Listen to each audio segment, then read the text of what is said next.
Hello, this is Cathy Canham, and I am with the Center for Human and Organizational Potential, better known as CHOP. This is our Keep Growing podcast series, and we are taking a little bit of a detour today, and I'm super happy about it. We have a guest outside of CHOP, and her name is Krista Rushing.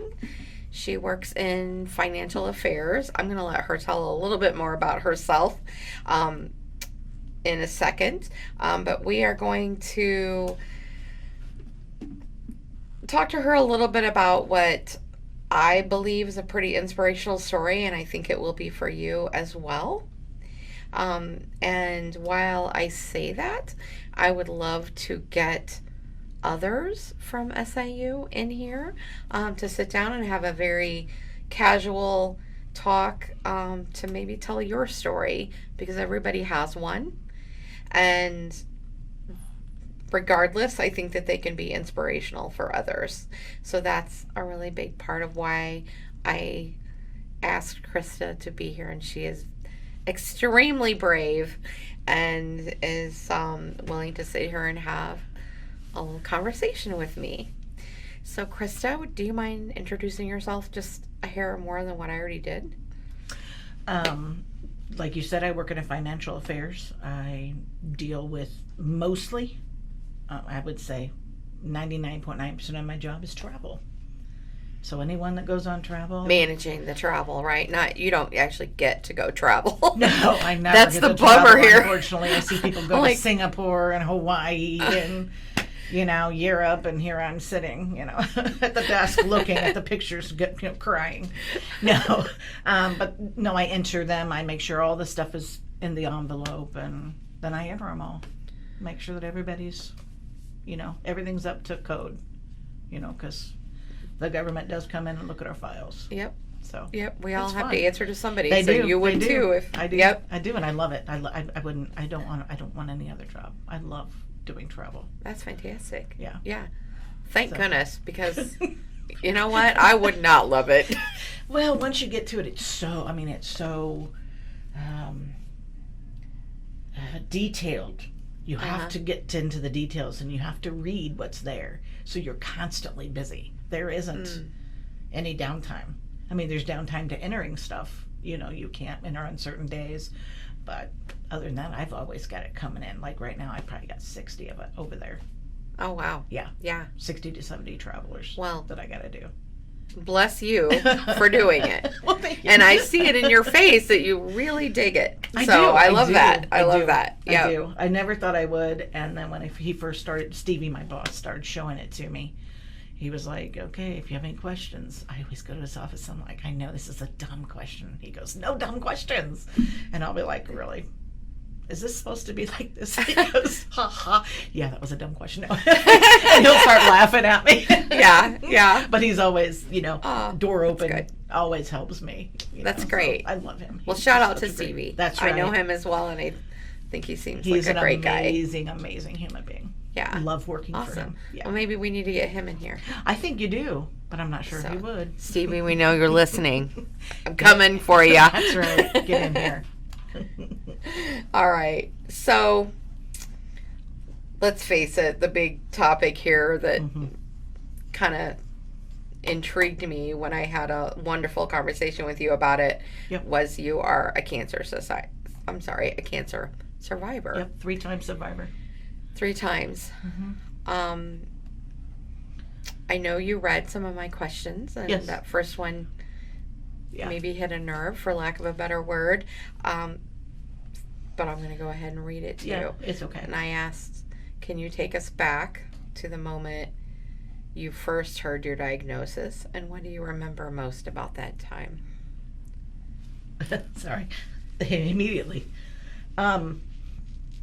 That first time, in all reality, I always know that my home is my safe zone. So I knew I was safe no matter what when I went home that night. I knew that my family was going to be there to protect me. After receiving the news, you mean? After receiving it. And Todd was with me, of course. My husband. Todd was with me. And so, we went in, and Dr. Gupta from Springfield Clinic was the one who saw me. And we talked, and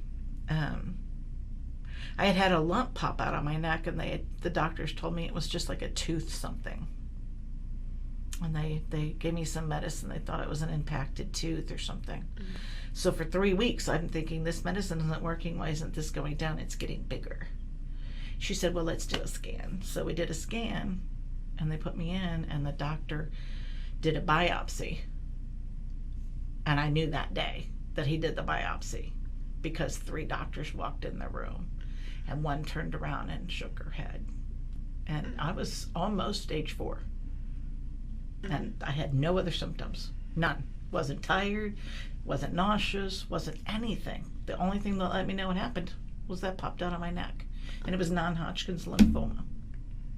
So I just remember being in shock. Just utter, complete shock. And I thought, well, now why? How did this happen? What did I do? You know, what in my life has changed that could have caused this to happen? You know, I just started going down a rabbit hole. And I immediately stopped myself right there. I said, do not go down this rabbit hole. You need to wait, find out what the doctors say, go from there, and we're going to go from there, and that's it. I mean, I became very stern with myself and said, you're not going to do this. And I did. You know, I mean, I know it's hard to say that, and it sounds so cold and so callous, but it was like I put this wall up and I had to protect myself, because if I didn't, I was going to fall apart. I had babies at home. My kids were still, I mean, not babies, but they were, you know, 6 and 7 and 7 and 8, you know, it just, and they've been through this whole thing with me, you know, and that was 2017 was my first one. 2021 was my second one. And 2023 was my third, you know, and it just, the second 2 were only 1.5 years apart. So right now at this moment, I'm thinking in the back of my head, I'm 1.5 years out. And it gives you the anxiety, like I have a gun at the back of my head waiting. Sure. Yeah. Did you forget about, no, I didn't forget about you, trust me. I never forget about you. I see the scars on my chest from the ports. I have the body pain now. I have the PTSD, which, you know, a lot of people don't understand. They're like, get over it already. You're fine. You're alive. Yeah, but you didn't go through it. You don't know how I feel. I still have a lot of anxiety. So, sure. Sorry. You got to give me a second to get past it and blow myself up. Yeah, absolutely. I There we go. Really appreciate you being willing to be vulnerable. Okay. I'm a very open book, but I remember that first time being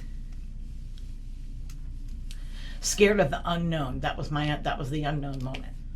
I didn't know, but once the doctors talked to me and everything like this, and Dr. Gupta got on it, and I said, I want Bulldog, and I want you to tell me the truth, and you can't let me quit, no matter what. I said, I don't care if I'm laying there and my eyes are closed and I can't breathe or whatever. You have to push me because I have children and I have a husband and I have a life. He's like, all right, let's go. And that's what we did. He pushed me through it. You know, he helped me. Always available to talk. I loved him. So yeah, still love him. Yeah. So did I hear you right that the first diagnosis was in 2017, yeah. And then 21 and 23? Okay. Yeah. Yeah, were we home in 21, weren't we? Kind of depends on where you were. Some people were. Yeah, I was home. So. I was at Bonn at the time. Uh-huh. Yeah. So, for those that have fortunately not been touched by cancer very well, so you said stage 4. Yeah, what exactly does that mean? I was probably a couple of weeks to stage 4. Okay. Which is the top notch of, you know, I mean, that's the last stage? That's the last stage of cancer. Okay. You know, right. And I just didn't realize, you know, when you hear cancer, first of all, you're like, okay, well, it's either over, or they're going to cut something out, or I'm going to be. What do we need to do? You know, what do we need to do? You know, and then, you know, when he told me all the things that were going to happen, and I was just like, okay, well, let's just do this. And they were on it so fast because it was so advanced that they just kept me running. I was just like, I was like, okay. I mean, they didn't give me a minute to stop and think about it. Mm. Do you know what I mean? Some people don't get the biopsy or the start chemo or anything until 3 months. My brother-in-law had prostate cancer. They felt like they were just sitting there waiting. What are you doing? Because mine was so advanced, they got on it. You know, and within my first 2 to 3 treatments, it was practically gone. But I went through 6, you know, to keep it killed or whatever you want to call it. Yeah, yeah. So, yeah. How do you've already kind of touched on this just a little bit, but do you mind talking about how your outlook on life kind of shifted after that experience? Yeah, everything became more important. Everything. You know, I mean, I didn't worry about the little things anymore. It was the big things. It was my kids. It was my dogs. It was living. It was having fun. It was looking forward and not living in the past anymore. You know, like mistakes you made in the past. At that point, it was all gone. I still have a few crutches that are back there, but they don't bother me like they used to. This is important now. And my future, and my kids' future. You know, I look forward all the time. Yeah. All the time. Make plans for the future all the time because I have the future. That's why I move forward. I love that. Thank you. Did it shift at all? Did that thought process change when you got your second diagnosis? Because I could see how that could make you just when I got it again, I thought, well, why? Why? I was told non-Hodgkin's lymphoma doesn't return. You know, they said it's very rare to return. Very rare? Really? I've had it 3 times now. So I remember them saying that, and you know, I just looked at Dr. Gupta because he was in disbelief when I sat down and I told him, and they said, you know, this is what he goes, I doubt it. He goes, let's do a scan, but it's not. The second time I had it, I had such a stomach ache, I couldn't believe the pain, and I had to go to the hospital, and they couldn't get it to stop. And they said there was something below my heart, and they did a scan. They said, that's bigger than the last time you had this scan done. And I went to Dr. Gupta. He's like, nah, let's do it, but it's not. He goes, sure enough, it is. And then Dr. Crabtree from SIU, wonderful, wonderful, wonderful person. He's so nice. Did my biopsy, and yeah. He did both of my biopsies. As a matter of fact, he did the one through my side, and then the second one, then he did the third one down through my throat. And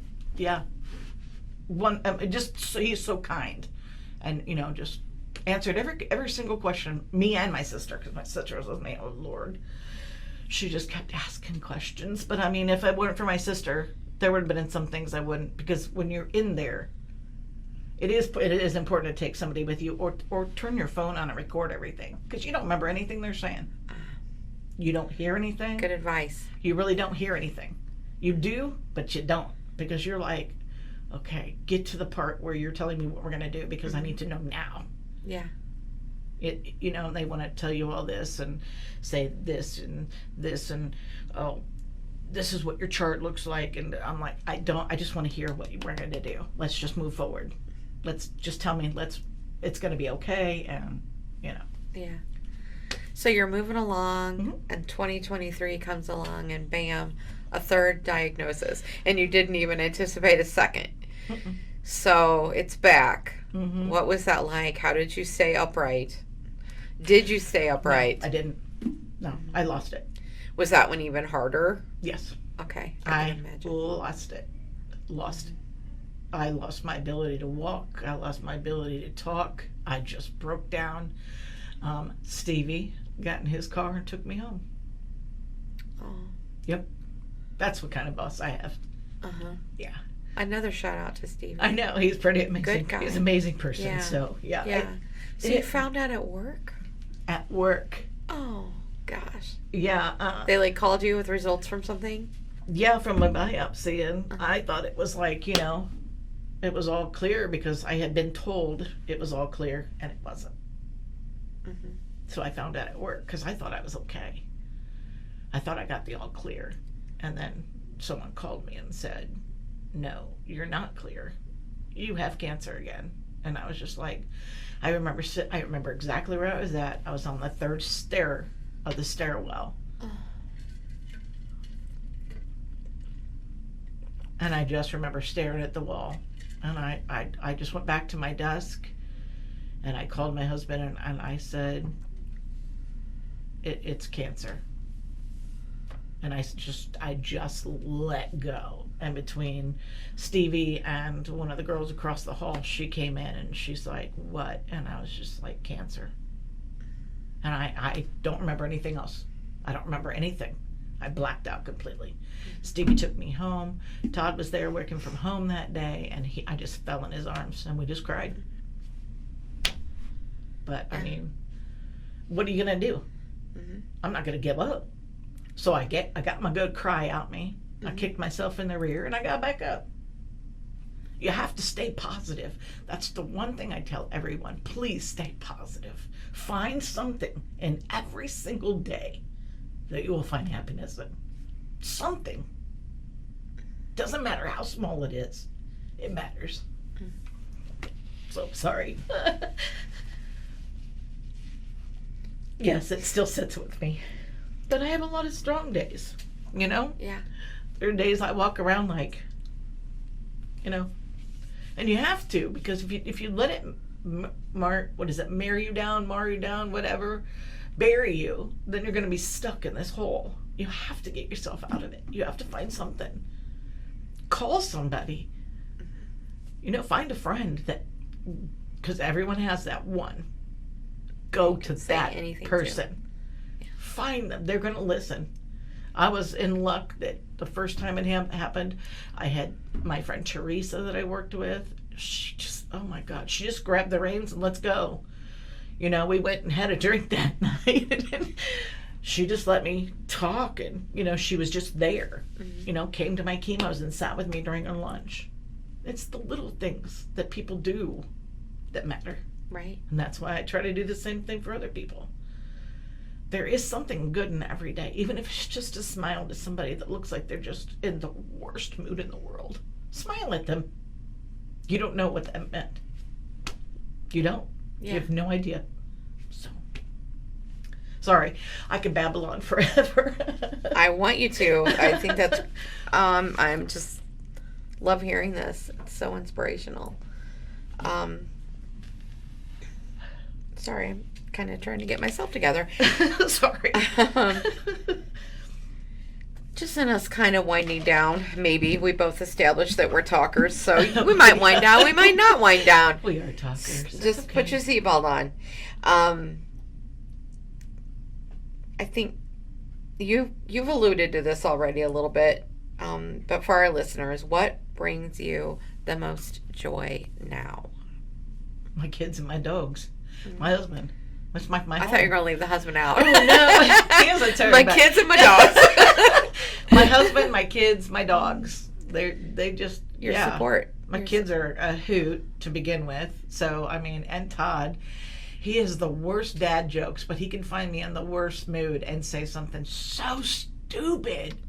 You can't help but die laughing. He's like, I gotcha. And walk out of the room. Like, what is wrong with you? He goes, you laughed. Yeah. I'm like, okay. Mission accomplished. Right? Yeah. So tell me what's next for you, other than feeling constantly like there's a gun to your head and it might come back. I'm just moving forward. My daughter's starting high school, which is very scary, but I'm so proud of her. Daniel starting college in August. I've never been more proud of my children. I just never thought that, that exceeded me so much. And that's what parents dream. I want my kids to do better than me, but not this much better. Doesn't make you look bad. I'm only kidding. I'm like, dang. you know. Yeah. Yeah, my son's just so brilliant. He's just oh, I'm so proud of him. I'm proud of her too, but You have 3, right? I have 2. 2. Oh, Yeah. okay. I was thinking have there was 2. one in the middle between No. your daughter and the one that graduated. Okay. No, just Daniel and Sophia. Yeah. Yep. They are the joys of my life. Mm-hmm. They're everything. Yeah. And so is Todd. I mean, he's my best friend. He literally is my best friend. That's So. wonderful. And that's important, to have someone at your side. Sure. You know, if you're single and going through this, you have that best friend. You have that person. I know everyone has one person. Find them and talk to them. And if you need extra help, I mean, you know, with mental health, find that doctor who will listen, or that therapist, because I did find them during my first PTSD, because I did have it really bad. Mm-hmm. Find them, because wow, she helped me a lot. She really did. I can't remember her name, for God's sakes, and I wish I could, but I haven't talked to her since 2018. So, and she's at the, I think, Memorial Health, Behavioral Health. Oh, yeah, yeah, across the street. Yeah. Yeah. I found a therapist there. Yeah. You know, that's interesting. I've never heard anyone mention PTSD after recovering from cancer. I didn't know what it was. That's interesting. I didn't know what it was. I thought I was going into some kind of anxiety attacks, panic attacks. Little things would trigger me. The smell of alcohol would send me off a rail. Like alcohol medicinal swabs. alcohol swabs, sure. Yeah, sure. Yeah, medical swabs. Yeah. You just send me off a rail. You know, and I'd be like, what is that? And then I got to talking to her, and she said it's PTSD. Wow.